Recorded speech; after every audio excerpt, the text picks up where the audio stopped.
한강 작가의 작별하지 않는다라는 책 한번 읽어왔는데요. 책 처음에 추천을 목사님 하셨나요? 맞죠? 네네네, 같이 보자고 말씀드렸죠. 그러면은 추천 이유 뭐 그런 거 혹시 조금 소개할 뭐 그런 거 있습니까? 우리가 계속 학술 서적 같은 음흠. 책들만 주로 읽었기 때문에 소설 같은 책들을 통해서 픽션이지만 시대를 오히려 알게 해주는 의미로서의 소설을, 좋은 소설을 한번 읽어도 괜찮겠다 싶었고, 마침 또 노벨 수상 아하. 작가인 우리 한강 작가가 쓴 책들과 시의성, 음흠. 그 다음에 우리 시기적으로도 지난달 4월 4.3 지나고 얘기도 있고 5월 지나고 이 과정 속에서 또 하나는 이제 우리가 역사 해석의 문제가 사회적 문제이며 우리 신앙적 문제와 하여튼 뭐 복잡하잖아요. 이걸 어떻게 이해해 가야 될지 뭐 이런 여러 고민들을 함께 그냥 얘기해 볼 수 있는 좋은 소설일 것 같아서 추천했었고. 한강 작가의 소설 저는 덕분에 처음 읽어봤습니다. 아, 그래요? 제가 소설을 원래 안 읽긴 해가지고 아, 약간 음. 강제로 저는 책을 안 읽었었는데 저희 이제 둘째 고등학생 딸이 채식주의자를 읽고 싶다. 그래서 채식주의자 책을 샀어요. 네. 걔가 먼저 봤죠. 보다가 네. 자기 더 못 보겠다 그런 거예요. 그럴 수 있어요. 네. 왜냐하면 거기에 그 좀, 성에 관련된 장면들이 나오거든요. 근데 어른들은 그 고통을 이해하면서 읽어낼 수 있지만 아이가 그걸 읽어가기에는 딱 벽에 부딪혔던 거예요. 그래서 못 읽겠다는 거예요. 왜 못 읽지? 하고 제가 읽기 시작했어요. 이래서 그랬구나. 그 다음에 이제 소년이 온다와 작별하지 않는다가 하여튼 요게 이제 이런 시리즈처럼 마치 그 외에 다르식도 많지만 그래서 이제 읽기 시작했죠. 근데 한강 작가의 글을 읽으면서 느꼈던 느낌은 뭐였냐면 채식주의자도 되게 힘들었던 이유는 뭐냐면 고통을 받는 장면을 고통을 섬세하게 묘사했다라고 표현하는 게 맞을지 모르겠는데 고통받는 장면을 마치 가학적으로 설명한 게 아니라 고통받는 느낌을 진득하게 쓰고 있는 느낌인 거예요. 이 사람이 고통받고 있구나를 느끼는 거야 그냥. 적나라. 네, 그 느낌을 받게끔 글을 써요. 어려워 사실은. 그 감각을 받아들이게 그런 느낌이었어요. 그러니까 이게 이 사람이 자기가 겪었던 고통을 자기가 성찰해낸 과정이 없었다면 이런 글을 못 쓰겠다라는 생각이 든 거죠. 그러니까 예전에 저희 청년 중에 한 명이 그러니까 세월호 사건 때 아카이브를 만드는 사람들을 취재했던 청년이 있었어요. 근데 세월호에 있었던 모든 자료들을 모아서 그 얘기를 듣고 기록을 남기는 너무 힘들어하더라는 거예요. 그렇죠. 너무너무 힘들어하더라는 거예요. 그 하나 해내는데. 그러니까 누군가의 고통을 정면으로 보고 다양하게 보고 그거를 해석해 내려면 자기도 그 고통을 같이 통과하는 방법밖에 없을 텐데 그걸 해낸 작가구나 생각이 들었어요. 그리고 책 관련된 얘기도 느낌도 얘기를 그다음에 사실은 이게 역사적 사실을 나열하는 게 아니잖아요. 그러니까 물론 역사적 사실 사건이 들어있지만 역사적 사실을 막 나열하는 게 아니잖아요. 이제 그럼으로써 이제 이런 일이 있었나? 또는 이런 고통을 겪는 사람이 있었나? 라고 우리가 알아채고 그 다음에 계속 찾아가면 되게끔 이끄는 작업이잖아요. 사실은 소년이 온다도 그랬고 그런 느낌이었고 근데 제가 이 책을 읽으면서도 느꼈지만 사실 한강 작가가 노벨상 받는 그때 그 인터뷰하면서 이런 얘기를 했잖아요. 죽은 자가 산 자를 구할 수 있는가? 근데 그게 텍스트에 들어있지 않잖아요. 네, 없어요. 텍스트가 아니라 그 사람이 한 말인데 근데 그게 이제 전가의 보도처럼 이 시국에 계속 이제 이렇게 사람들이 그걸 끌어올리는 거잖아요. 그 얘기를. 근데 사실 한강 작가의 글은 안 읽어봤을 수도 있고 그렇잖아요. 그러니까 그 말이 지금 딱 적절하게 사용되고 있지만 또 이렇게 소비하는구나 라는 느낌이 좀 들기도 했다. 최근을 보면서. 원래 한강 작가 소설 좀 보셨습니까? 저는 그 작별하지 않는다는 요번에 읽었고 그 이전의 책들은 그러니까 맨부커상 받았을 적에 그 채식주의자는 그때 읽었고 그 소년이 온다는 사실 그때 나왔을 때 당시에 읽었었어요. 근데 저는 개인적으로는 소년이 온다를 더 좋아해요. 작별하지 않는다보다. 근데 그 이유는 소년이 온다는 보면서 어떤 느낌을 들었냐면 이렇게 아 정말 내가 많이 비쳤구나 하는 생각과 더불어서 아 내가 진짜 나도 이들처럼 뭔가 좀 긍정적인 역할을 역사에 해야겠다는 그런 의욕을 좀 북돋는 그런 느낌이 있어요. 그리고 소설적인 이야기도 더 재밌고 이거보다는. 그런데 작별하지 않는다는 너무 우울했어요.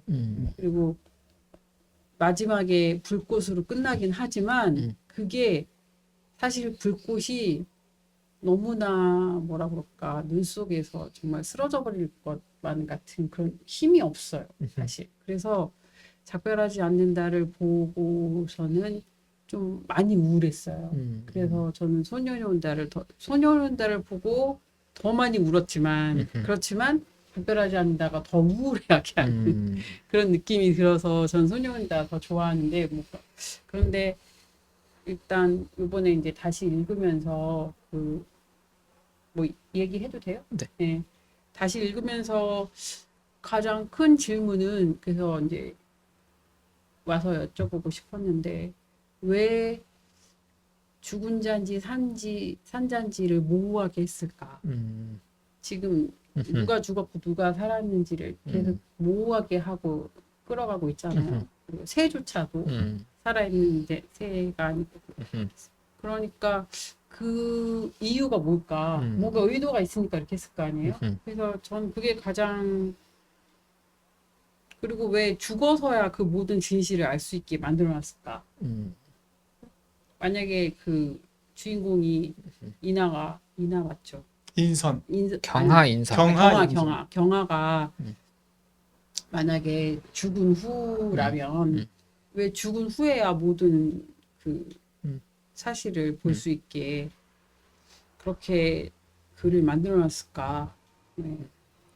그러니까 인선이 이제 살았는지 죽었는지 모르는 약간 인선은 거의 죽은 거가 확실하죠. 왜냐하면 인선은 병원에 있었는데 갑자기 제주도에 나타날 수가 없기 때문에 인선은 확실히 죽은 사람인데 저는 경하도 죽었다고 경하도 생각한 거야? 저는 죽었다고 생각을 해요. 왜냐하면 인선을 만나는 장면이나 그러니까 그건 제 해석인데 새를 만나는 장면이나 사실 저는 그 처음에 그 마을에 도착해서 이렇게 떨어졌을 때 있잖아요. 그때 이미 죽었다고 생각해요. 저는.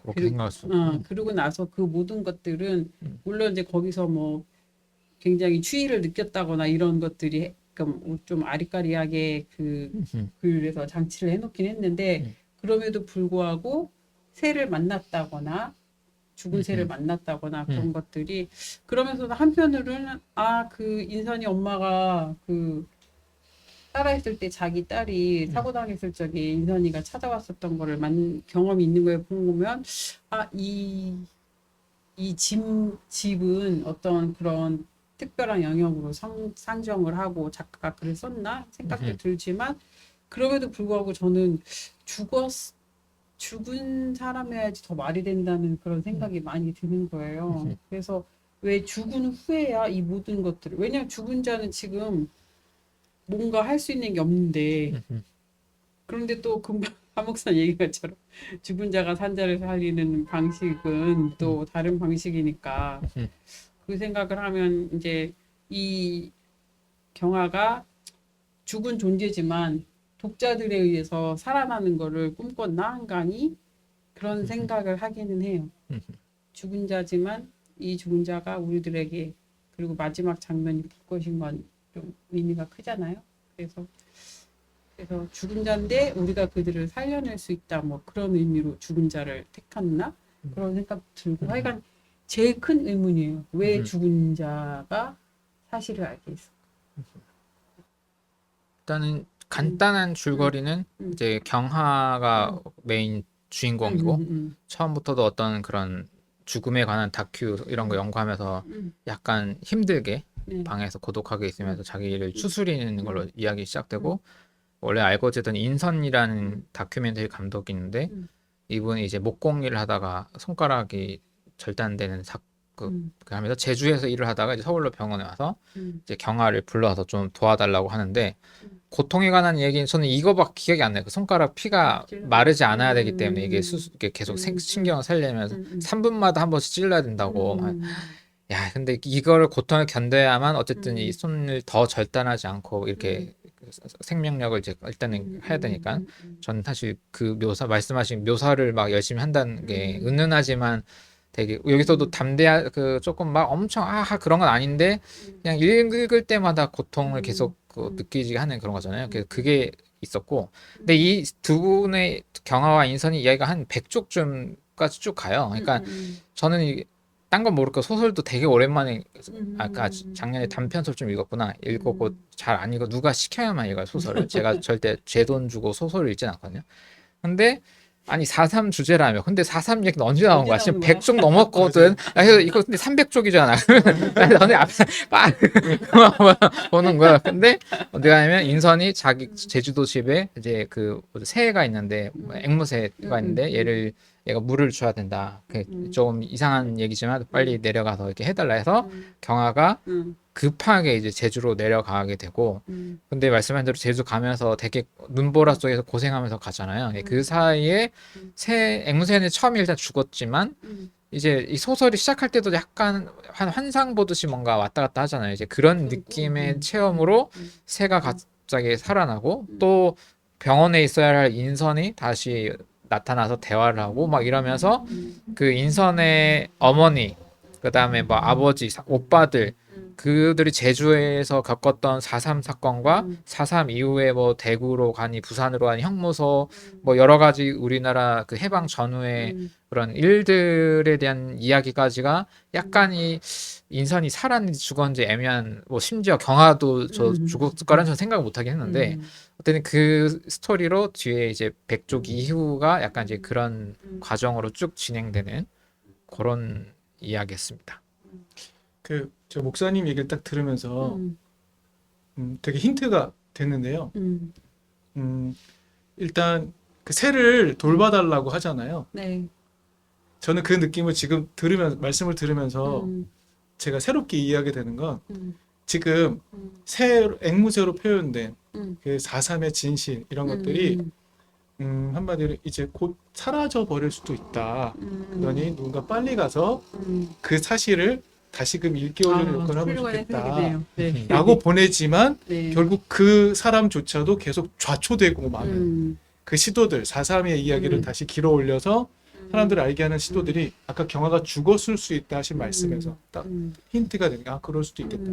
그 시도들을 하지만 그 시도들은 다 무력화되거나 자꾸 잊혀지거나 그래서 저는 그 한강 작가 글을 다 읽지 않았지만 제가 읽은 세 권을 이제 돌아보면서 저는 어떤 느낌이 드냐면 우리가 그 사람들이 왜 죽었어야 됐는지 그 사람들이 왜 그런 고통을 당했어야 됐는지 아무도 알아주려 하지 않고 오히려 그걸 비난해버리고 그 안에 있는 희생자들 가족들 이 주변의 모든 사람들을 마치 반국가 세력처럼 매도해버렸던 우리 역사 속에서 그 죽음을 애도하는 사람이 없었던 것 그리고 그 죽음의 이유를 반추해내서 오늘 우리 시대에 새로운 길로 가는 양식으로 끌어낸 적이 없다는 것을 계속 지적하고 있다는 생각을 하거든요.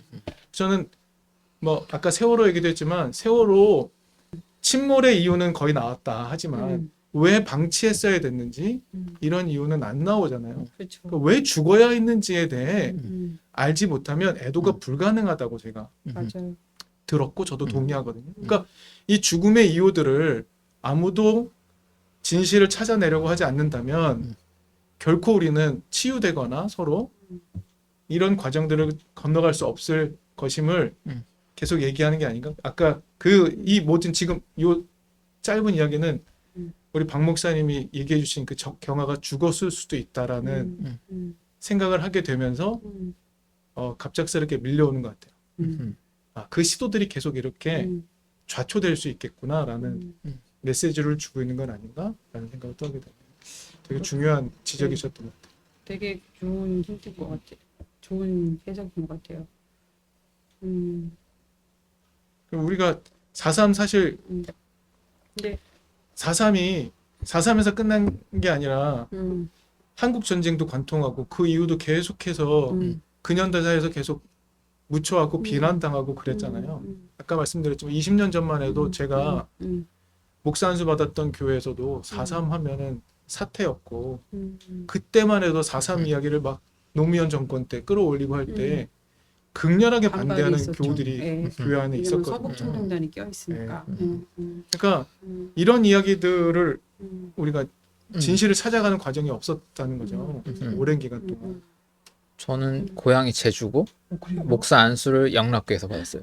제주 영락교회요? 아니요. 아니요, 여기 서울로, 여기 영락교회. 서울로. 근데 그러니까요. 아이러니다, 아이러니하죠. 아이러니다. 그 서북 서북청년단에 그리고 우리 장로교 뭐지? 통합 그 우리 네. 신학교회 그 예배당 그게 네. 한경직 한경기 기념관이잖아요. 기념관이잖아요. 네, 맞아요. 근데 한경직 기념관 서북청년단 오케이 응원하고 가고 막 영락교회 친구들도 해갖고 가고 약간 사실 학살에 영락교회가 아주 조금 이렇게 요람이죠, 요람. 직감적으로 이렇게 한국 교회에서 전공한 이제 신대원 동기들, 박사들 얘기는 한경직 목사가 잘 몰랐다라고 보는 게 더 옳다라는 이야기를 하더라고요. 그러니까 디펜스를 하려는 게 아니라 한경직 목사가 서북 청년단의 진실을 잘 몰랐을 수 있음을 좀 봐야 되지 않겠냐 얘기하더라고요. 그런 얘기 듣긴 했는데 근데 저는 그래서 그 어떤 얘기를 했냐면 뭐 그럴 수도 있다. 하지만 이 세상에 서북 청년단의 문제를 만약에 질문을 던질 때 질문을 받아줄 대상이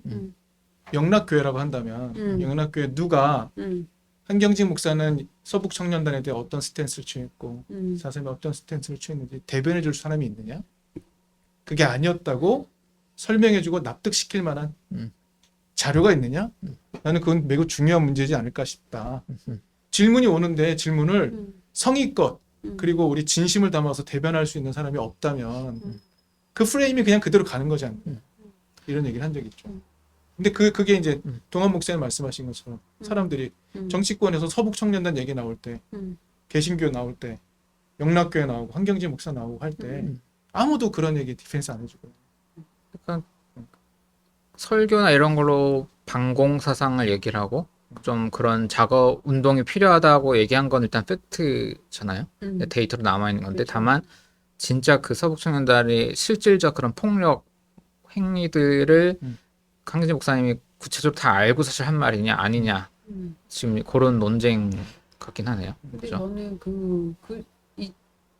당시 몰랐다 할지라도 한경직 목사님 오래 사셨잖아요. 그 후에는 이 네. 벌어진 일들을 그렇죠. 충분히 그리고 만약에 자기가 어떤 일들이 벌어졌는지 잘 몰랐다면 최소한 관여한 자로서 진실이 어땠는지 파헤칠 생각을 하셨어야 맞아. 그 예. 이후에 사과라도 좀 대해서는 해준다거나. 그렇죠. 변명할 여지가 없어요. 그 당시에는 뭐 몰랐을 수도 있다고 생각해요. 그렇지만 그 이후에는 전혀 뭐 그러고 나서도 뭐 저기 전두환 조창 기도에 가서 축복기도 해주시고 뭐 할 거 다 하셨잖아요. 맞아요. 그러니까 저는 그 부분에 있어서는 기독교의 수치라고 생각하고 잘못은 누구나 할 수 있죠. 그렇지만 잘못한 후에 행동은 그게 진짜 기독교인이 자신의 잘못을 인정하고 반성하고 나가면 그때서 이제 우리가 새로운 일을 할 수 있는 거죠. 근데 그렇지 못했던 점에 있어서는 저는 변명의 여지가 없다고 생각하고 다시 이 작품 이야기로 들어가면 제가 지금 아사미사에서 찾아봤는데 만든 게 그 소년이 없다, 소년이 온다랑 작별하지 않는다랑 전 연작이라고 생각해요, 일종의. 그래서 여기서 이 작가가 경아가 계속 힘들어하는 부분도 그 소년이 온다 소설을 쓴 이후에 힘들어하는 걸로 이제 이해를 하고 그리고 그 이야기 그 도시 이야기를 쓴 이후로 이제 그 꿈이 악몽이 생겼다고 이야기하는 게 이제 그 소년이 온다를 쓴 연결될 수도 이후라고 있겠네요. 예, 그렇게 생각을 하거든요. 저는 물론 이제 소년이 온다에서는 작가가 남자인 걸로 나왔었어요. 근데 여기서는 이제 여자로 바뀌긴 했지만 그래도 저는 연작이라고 생각해요. 그리고 이제 그런 의미에서 보면 이 소년이 온다의 마지막 장면에서는 이 작가가 그 동호회 무덤을 찾아가서 동호회 무덤 맞을 거려나 찾아가서 눈 오는 날 거기서 초를 태워요. 그 초를 태우면서 그 신발이 그 젖어드는 그 가운데 그 끝날 마지막 장면이 그거거든요. 네, 그래서 그때는 한강 작가가 무슨 이야기를 했었냐면 그 당시에 뭐 여기저기 SNS, 뭐 유튜브, 뭐 팟빵 이런 데 나올 수 있는 데는 다 나왔어요. 한강이. 왜? 이유가 뭐냐? 자기는 이 책을 그래서 5.18 기점으로 해서 그 즈음에 출판도 했고 여기서 그 이야기 나오죠. 5.18에 그게 거의 사실이에요. 5.18 즈음에 출판사가 출판하자고 해서 빨랑 내자고 했는데 안 했고 그 바람에 자기가 한 장을 다시 썼다고. 근데 어느 한 장을 다시 쓴 것도 사실이에요. 그 동호가 계속 너라고 나오는 그런 동호만이 넌데 어느 한 부분에서 너가 다른 사람인 장이 한 장 있어요. 동호가 주인공이 아니고 그 출판사 다니는 그 분이 네네네 예, 있어요. 예, 네. 그 장을 완전히 다시 썼다고 그러더라고요. 그러니까 그 사실이 그래서 제가 연작이라고 생각하는 건데 근데 저는 그때 한강 작가가 뭐라고 얘기를 했었냐면 저는 이 글을 한 사람이라도 더 많은 사람이 보았으면 좋겠다. 우리 역사가 이렇게 파묻히는 걸 원하지 않고 그리고 이 역사가 현실에 지금 사라진 역사가 아니고 현실에 닿아서 지금까지도 우리랑 같이 있다는 거를 특히 젊은 사람들, 중고등학생들이 알았으면 좋겠다. 이 이야기를 인터뷰에서 제가 어디선가 봤거든요. 그래서 마지막 장면이 제가 되게 인상 깊었던 게 젖어들잖아요. 눈이 젖어드는 걸로 끝나는 거는 스며드는 걸로 끝나는 거는 이 역사의 이야기가 남의 이야기 아니고 내 이야기로 젖어들기를 원했던 것 같아요. 그래서 더 많은 사람에게 읽히게 하기 위해서 자기가 인터뷰 요청이 오는 거는 하나도 거절하지 않고 다 한다고 이야기하더라고요. 한강 부다 부르시에. 그래서 그렇게 했고 그러고 나서 이제 다시 작별하지 않는다를 썼는데 그러고 나서는 지금 마지막에 불꽃으로 완전히 그 물이 젖어드는 거랑 불꽃이랑 되게 상반된 이미지인데 그렇게 끝난 것 자체가 저는 이제 젖어들어서 너의 이야기가 되었다면 그 광주 얘기가 광주의 이야기뿐만이 아니라 당신들의 이야기가 되었다면 이제는 불꽃을 피워서 그 젖어든 신발을 말릴 때다 하는 그런 생각을 저는 했어요. 그래서 그 끝이 결말이 이렇게 상반되게 끝나는 걸 보고 그게 의미가 있다고 저는 생각을 했고 특히 작별하지 않는다를 보면서 너무나 우울했던 저를 또 이렇게 파헤쳐 보면 제 내면에는 저도 그런 게 있는 것 같아요. 그러니까 사삼항쟁하면 파헤치면 힘들 걸 알기 때문에 마치 경아가 사진을 보면 회피해버리고 싶은데도 어쩔 수 없이 보잖아요. 근데 저는 계속 회피만 했었지 않았나 하는 생각이 들더라고요. 그래서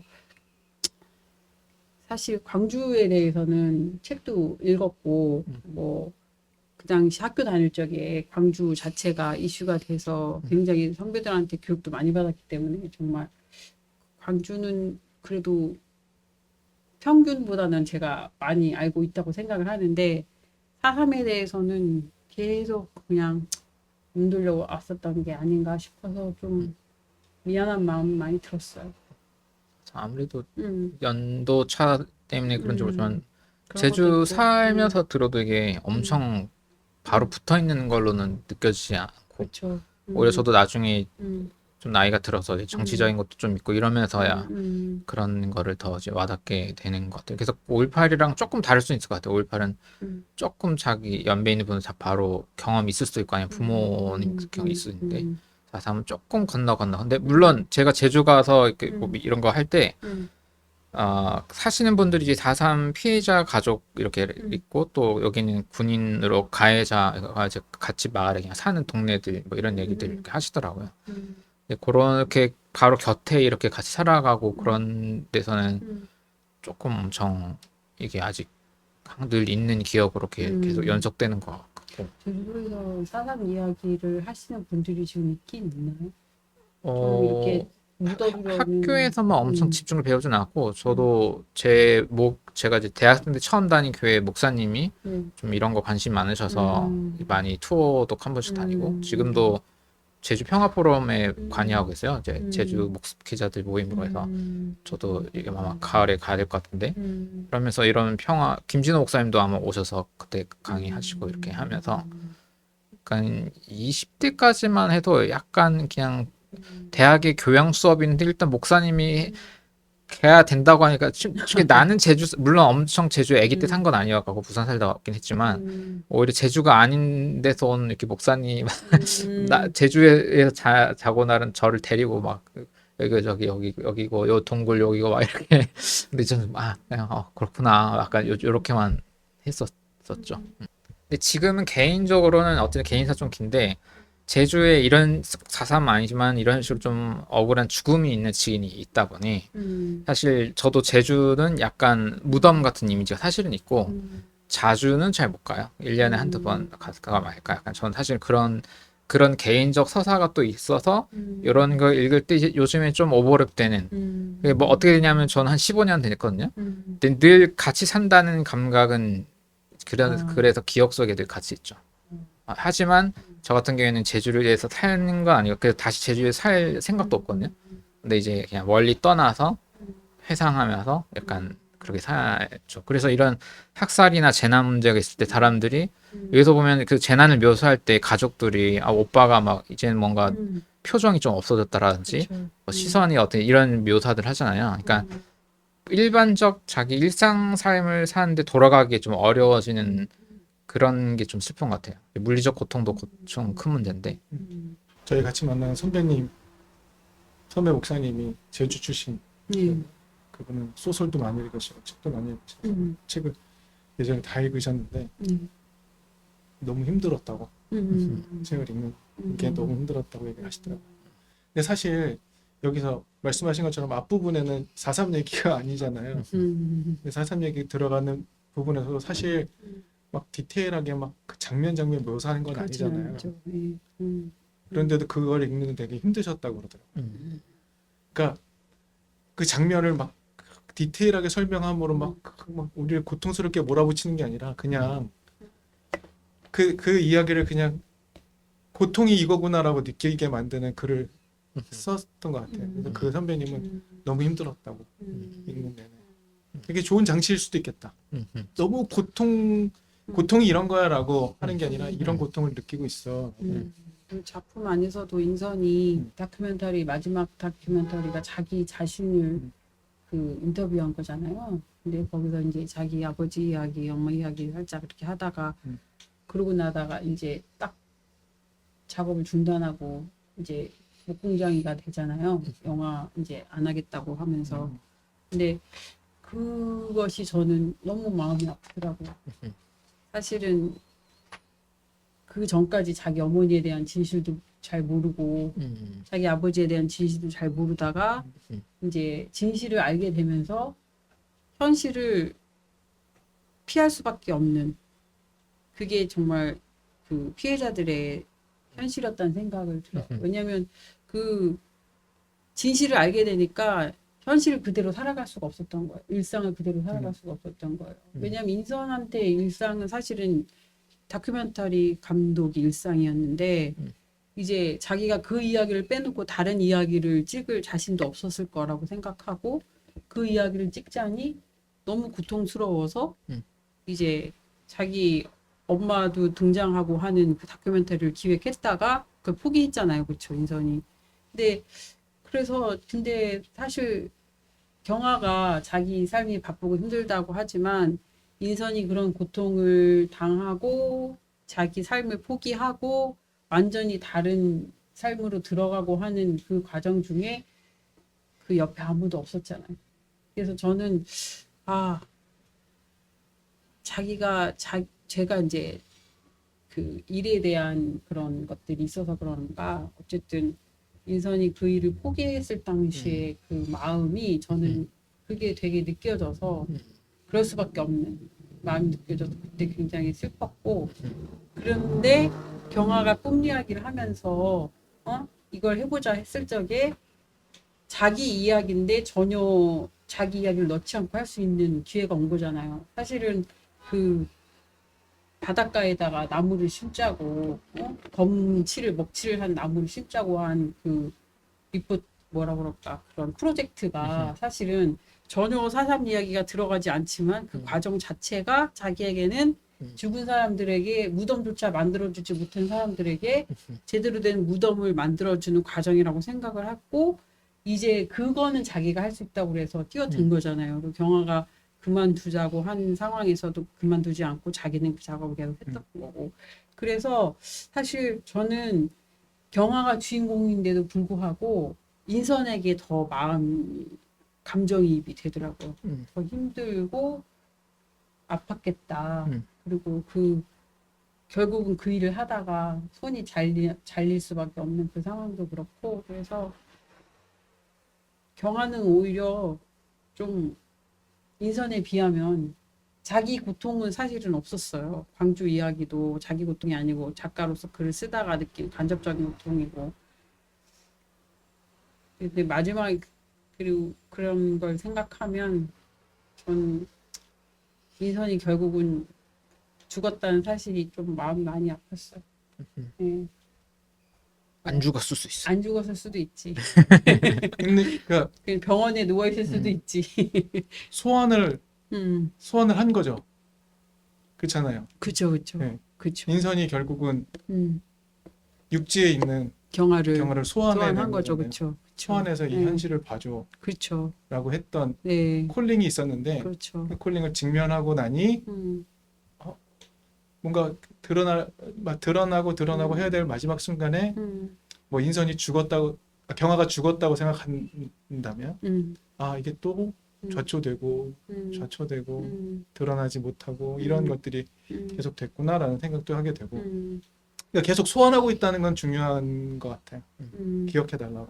그러니까 이름도 작별하지 않는다. 작별하지 아직 작별하지 우리 못했다. 그렇죠. 그러니까 저는 잘 작별하는 게 우리는 필요한데 작별하지 않은 채로 너 잊어버려라고 말하는 폭력이 그렇죠. 있었으니까 그렇죠. 기억해내지 마. 그렇죠. 그래서 그 프로젝트 이름을 작별하지 않는다라고 경화가 하자고 음. 하는 게 그런 의미가 있죠. 그러니까 지금 제가 작별하지 말하면서도 못한다가 아니고 네. 작별하지 않는다잖아요. 네. 그렇죠. 제가 말하면서도 생각나는 건 기억하지 못하게 만드는 거 이게 매우 강력한 폭력이죠. 폭력이니까 네, 맞아요. 기억하지 말라고 하는 것 자체가 뭐 또 떠오르는 건 그 세월호 때 가만히 있으라는 말도 마찬가지인 거. 기억하지도 말고 움직이지도 말고 어디에 우리 프레임에 세상에 만들어 놓은 프레임 안에서 잘 있어 그대로 있어라고 말하는 이 폭력을 이해해내는 것도 중요하겠다. 사실은 가만히 있어 없는 일이야 못 본 척해 하는 게 지금 우리가 하는 기독교인들이 그렇죠. 하는 일들이잖아요. 그러니까 좀 많이 부끄럽죠. 그 중에 하나였죠, 저도 이제 전 교회가 대학로에 있는 좀 큰 교회인데 다 그런 한국 대형 교회 아까 영락교도 그렇지만 그 북한에서 내려온 리더십 분들이 세운 게 많다 보니까 맞아요. 그때도 청년분들 좀 젊은 분들 이제 4.3 관련 뭐 해서 뭐 하려고 했는데 이제 리더십에서 커트해서 부목사들이 한 것도 아닌데 우리가 혼났어요. 거기 장로님 권사님들이 왜 그런 거 그래서 이게 그런 거 하면 안 되는구나 약간 그렇게 되는 게 그러니까 한편으로는 그래 교회가 너무 이게 사실 한국에도 슬픈 일도 너무 많은데 이걸 4.3부터 뭐부터 교회 오는 사람에게 모든 재난을 막 설명해서 강해서 이걸 막 계속 묵상하라 너무 과도하게 하는 것도 좀 문제인데 근데 좀 편안하게 신앙 안에서 어쨌든 이런 걸 회상하고 얘기나 조금씩 이렇게 품고 살아갈 수 있는 좀 그런 게 필요하잖아요. 근데 이제 그렇다고 또 이렇게 교인분들이 자발적으로 좀 이런 거 원해서 얘기도 나누고 뭐 그때도 아마 책 작가분 초청해서 하고 프로그램 기획하고 이런 거 같은데 그거를 이제 교회가 강제적으로 이렇게 막아서 막 이렇게 하는 것도 좀 문제고 그죠? 근데 상처의 치부를 드러내는 거를 부끄러워하고 하는 것들이 좋은 건 아니죠. 드러낼 건 드러나야 되죠. 저는 그분들은 정치적 이데올로기 그렇죠. 같아요. 아직 4.3이나 5.18 뭐 예. 이런 거 볼 때.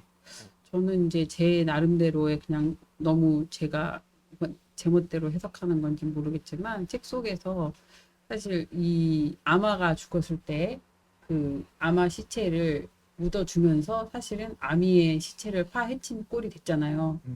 그래서 이 어제 분명히 묻었는데 아침에 눈 떠보니까 아미가 돌아다니잖아요. 근데 저는 나중에 가서 어떤 생각을 했냐면 그 살아 돌아다니던 새가 사실은 이 사람이 묻은 아마가 아니고 아미가 아니었을까? 저는 그런 생각을 했어요. 왜냐하면 뼈가 파헤쳐지고 그러고 이게 드러나면서 오히려 그래서 살아서 나와서 돌아다닌 게 아닐까? 그런 생각을 했어요. 그래서 지금 그 목사님 말씀하시니까 맞물려서 사실은 파헤쳐져야지 진실이 드러나고 치부가 파헤쳐져야지 진실이 드러나고 우리가 잘못된 부분은 반성하고 회개할 수 있고 그리고 우리가 새로운 방법으로 그리고 그제서야 하나님이 가장 원하시는 화해도 이루어질 수 있는 것이고 그제서야 뭔가가 새로운 진실을 우리가 다시 살릴 수가 있는 건데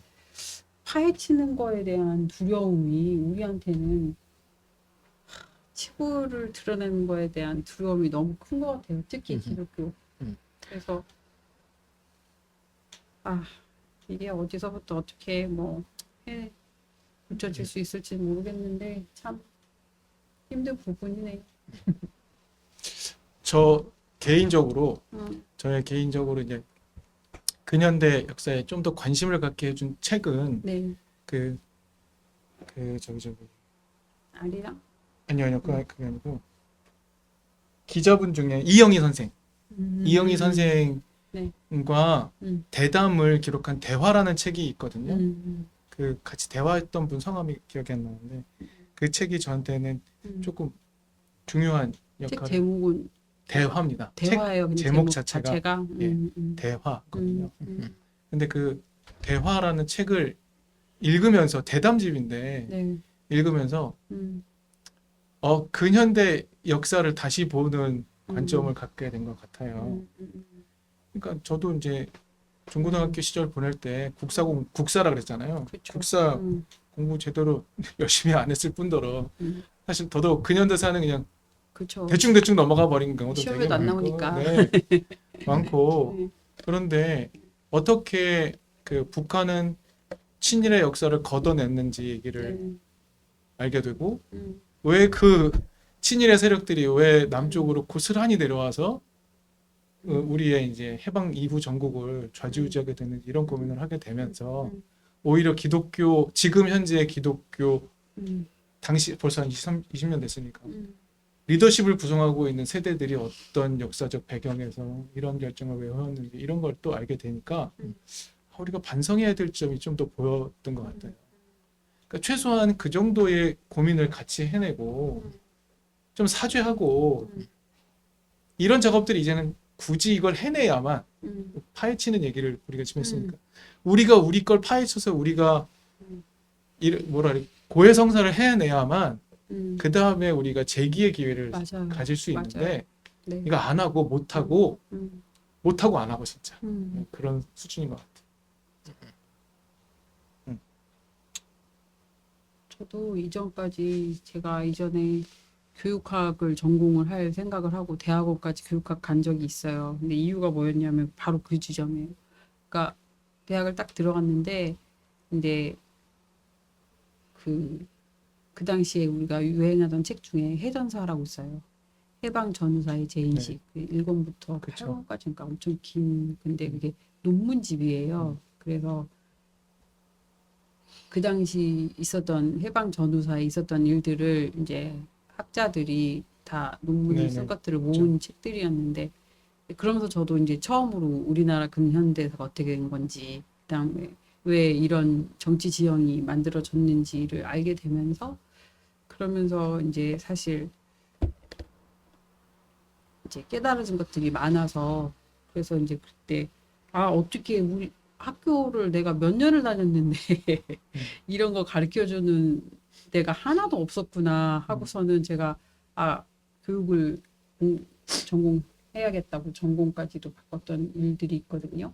뭐 해전사랑 광주랑 다 같이 해서.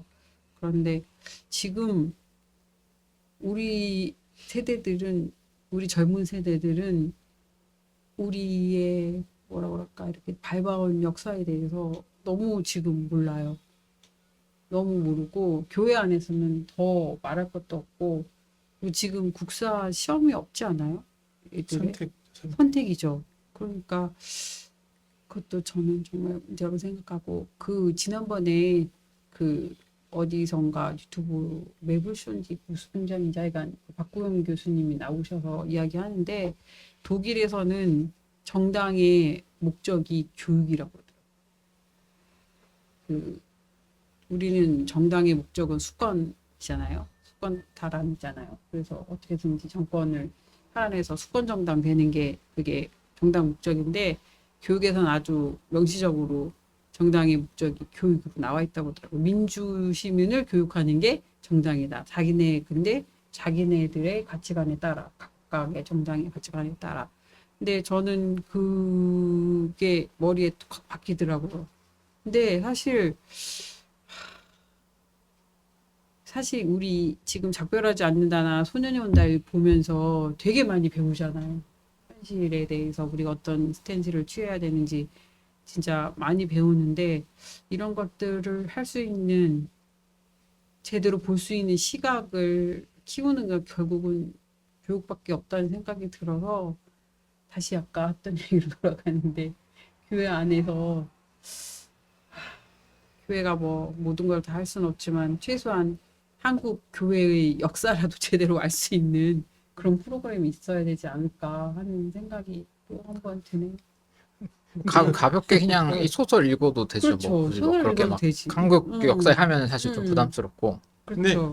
이 책을 읽어서 이 책을 이해할 수 있도록 소개해 주려면 역사적 배경을 설명해 주는 그 누군가가 필요하잖아요. 있어야죠. 그렇죠. 그렇죠. 근데 그 역사적 사실을 언급하는 것조차 교회는 금지하고 있거나 그 자체가 죄악이라고 생각하고 있거나 단죄하고 있는 분들이 많으니까 사실은 소설이지만 부드럽게 소프트하게 역사에 접근할 수 있게 하는 통로가 될 수도 있겠지만 그것조차 못하고 있는 것들을, 그리고 어찌 보면은